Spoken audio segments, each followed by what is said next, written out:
વડોદરાના સાવલીના 100થી વધુ યુવક વિદેશમાં ફસાયા છે। યુવકોએ મ્યાનમારથી મદદની માંગણી કરતો વિડીયો વાયરલ કર્યો। સાવલીના ધારાસભ્ય કેતન ઇનામદાર બહાર આવ્યા છે। ફસાયેલા ભારતીયોને છોડાવવા વિદેશ મંત્રીને પત્ર લખ્યો છે। પીએમ કેન્દ્રીય ગૃહમંત્રી અને વિદેશ મંત્રીને પત્ર લખ્યો છે। પરિવારજનોને ભારત સરકાર પર વિશ્વાસ રાખવા અપીલ કરી છે।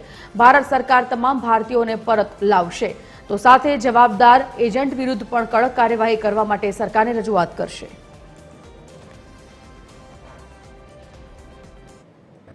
तरत ज मैं आना माटे तात्कालिक धोरणे विदेश मंत्री जयशंकर जी ने माननीय प्रधानमंत्री अमरा अपना नरेंद्र मोदी साहेब ने अने गृहमंत्री अमित शाह साहेब ने अने अमरा सांसद हेमंत जोशी ने पण तात्कालिक पत्र द्वारा मेल द्वारा जाण करी छे अने अने खूब गंभीरताथी लईने आपणी भारतनी सरकार कायम माटे आ विषयो पर गंभीर होय छे पण तात्कालिक धोरणे 20 दिवसथी आ लोको ज्यारे त्यां विलंबनामां छे अने एक एनजीओ ना सत्वारे त्यां आगळ अत्यारे आसरो रही रह्या अत्यारे तात्कालिक विदेश परत आवे एमना घर पाछा फरे एवं कायदेसर जे पण करवानुं थाय ए तात्कालिक युद्धना धोरणे करे एवी मारी लागणी अने मागणी मैं विदेश मंत्रीश्रीने माननीय प्रधानमंत्रीश्रीने माननीय गृहमंत्रीश्रीने अने अमारा सांसद हेमंत जोशीने करी छे।